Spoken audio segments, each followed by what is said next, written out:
I've always had a fascination with the eerie, the unexplained, and the downright terrifying. That's probably why I loved driving alone at night, especially on those desolate, winding roads that seemed to disappear into darkness. Little did I know that one fateful night would change my life forever. It was a moonless night and the darkness enveloped the road like a shroud. The only source of illumination came from my car's headlights, which seemed feeble in the face of the surrounding gloom. I had been driving for hours and exhaustion was starting to take its toll. The radio had been crackling with static for miles and my cell phone had lost all signal. I was completely alone on this desolate stretch of road. The forest that bordered both sides of the road was dense and foreboding. The branches of the gnarled trees reached out like skeletal fingers, and the rustling leaves seemed to whisper secrets of the night. I couldn't shake the feeling that I was being watched, that unseen eyes were following my every move. As I drove deeper into the heart of the forest, the road became even more treacherous. It twisted and turned, rising and falling like a roller coaster. The trees pressed in closer, their branches scraping against the sides of my car. I began to question the wisdom of my late-night adventure, but there was no turning back now. I had no idea where I was, and the road seemed to go on forever. That's when I saw it, a dim, flickering light in the distance. Relief washed over me as I realized it must be another car, another soul braving the night. I sped up, eager for some human contact in this desolate wilderness, but as I got closer, I realized something was off. The car was old, ancient even, its paint faded and peeling. It looked like something straight out of the 1950s. The driver, if there was one, remained hidden in the shadowy interior.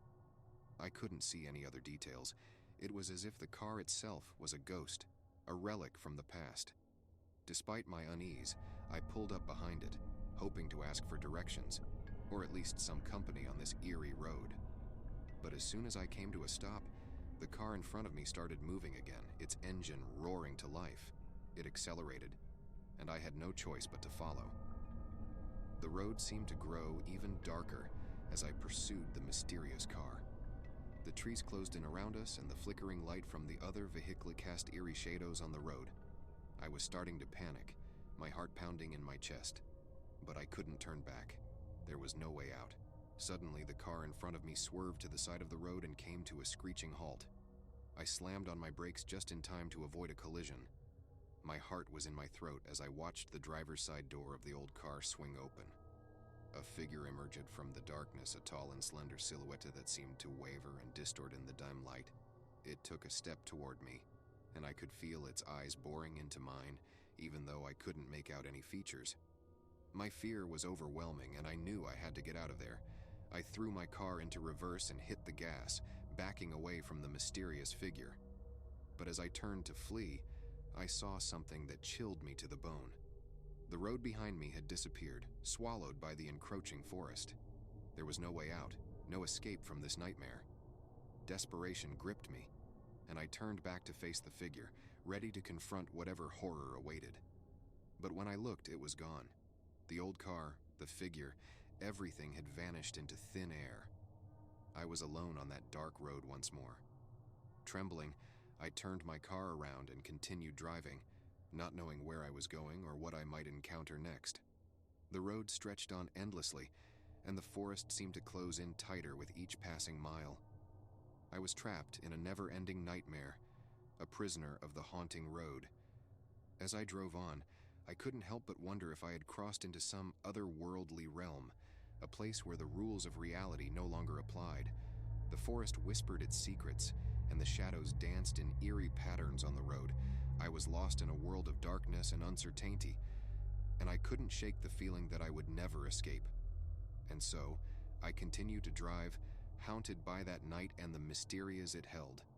I'm forever bound to the haunting road, a place where reality and nightmare blend into one, where the darkness holds secrets that may never be revealed. I've always had a fascination with the eerie, the unexplained, and the downright terrifying. That's probably why I loved driving alone at night, especially on those desolate, winding roads that seemed to disappear into darkness. Little did I know that one fateful night would change my life forever. It was a cold and moonless night, and I was driving down a long, desolate stretch of highway in the middle of nowhere. The only company I had was the rhythmic hum of my car's engine and the occasional howl of the wind. My destination was still hours away, and I was growing tired. As I continued down the lonely road, I noticed a figure up ahead, a solitary hitchhiker standing by the side of the highway. It was an odd sight at this hour, but I felt a pang of sympathy for the person out there in the cold night. I decided to pull over and offer them a ride. The hitchhiker was a woman, dressed in tattered clothes that seemed out of place in the frigid weather. She had long, disheveled hair that obscured her face, and she clutched a small bag tightly to her chest. When she opened the car door and got in, her eyes remained hidden beneath the veil of her hair. "Thanks for stopping," she said in a soft, trembling voice. "No problem," I replied, trying to hide my unease. There was something about her that made me feel uneasy, but I couldn't quite put my finger on it. I asked her where she was headed, and she gave me an address that was on the way to my own destination. I felt a sense of relief, knowing I wouldn't have to deviate too far from my route.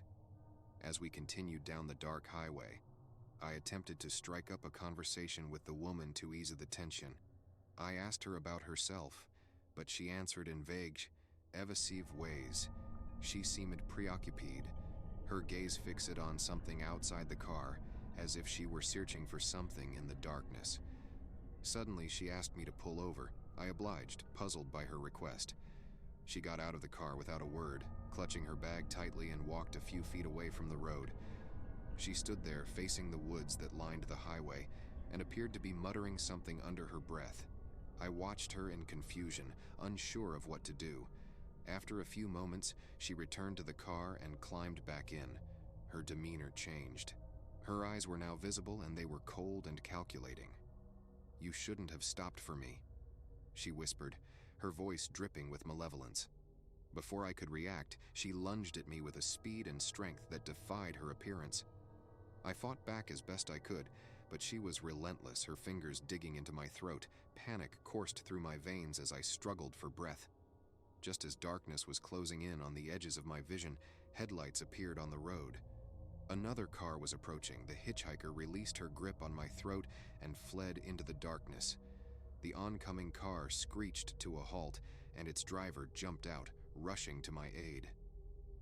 Gasping for air, I told the Good Samaritan what had happened, but when we searched the area, the hitchhiker was nowhere to be found. The driver offered to take me to the nearest town, and I gratefully accepted. As we drove away from that desolate highway, I couldn't shake the feeling that I had narrowly escaped a terrible fate. Who was that hitchhiker, and what had she intended to do to me? The questions haunted me as we left the darkness of the night behind, and I couldn't help but wonder if I had encountered something truly sinister on that lonely stretch of road.